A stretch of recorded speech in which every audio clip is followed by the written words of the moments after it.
This Avalanche Safety Report is brought to you by Mountain TV. Watch Mountain TV anywhere with our free Roku, Apple TV, and Fire TV apps. Learn more at mtn-tv.com.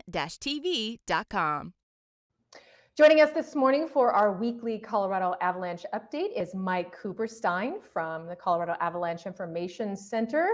Great to have you on the show. What can you tell us about the snowfall coming from the north and the current conditions? Yeah, it's great to be here. Thanks. So on Thursday morning, there was a storm that moved down across the Colorado-Wyoming border, and it brought some cold conditions and some snow to the areas from about the Wyoming border west to Steamboat Springs, down through Rocky Mountain National Park, Boulder, and into the metro area. And this storm is actually what's going to be controlling our avalanche conditions here over the next couple of days and into the weekend.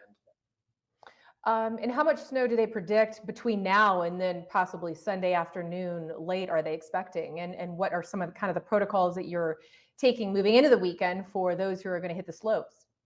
Yeah, most of the snow is actually going to fall through the day on Thursday and into Friday morning. So we expect conditions to change here Thursday going into Friday. So as you look at the map here, you can see the northern areas have a moderate avalanche danger. We expect about 8 to 10 inches of snow through that area by Friday morning. Luckily, the winds aren't that strong.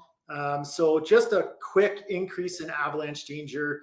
Most avalanches aren't going to be that big or that dangerous because there's not that much snow on the ground. But you do need to be careful if you're in high elevation wind affected areas, especially on northeast and southeast slopes where the winds have drifted snow over some old weak snow on the ground. So for those that are going to kind of jump into the backcountry this weekend, what do you recommend as far as safety protocol goes?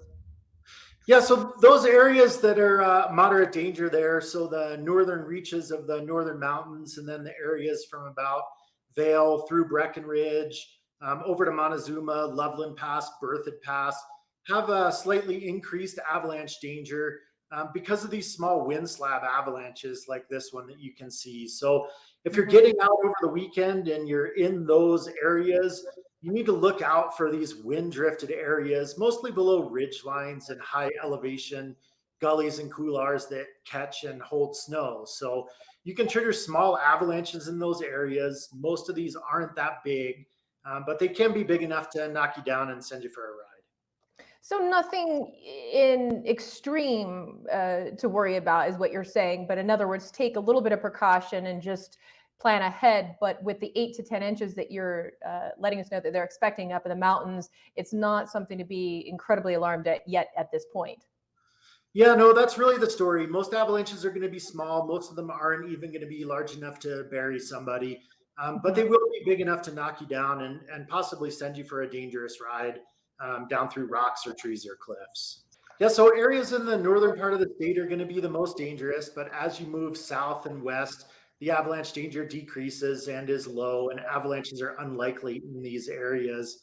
You do need to be careful on high elevation, north and northeast facing slopes where some wind drifted snow rests over old weak snow near the ground. So in those lower danger areas, if you're going to trigger an avalanche, this is the most likely spot that you're going to trigger one. Now, Mike, where can people go to find the daily avalanche updates and reports on the conditions before they head out? Yeah, colorado.gov/avalanche is our website, and we encourage people to take a look at the forecast every day before they go out into the backcountry. Wonderful. Well, there you have it. To keep informed, the Colorado Avalanche Information Center. Mike, thank you for joining us this morning. Thank you.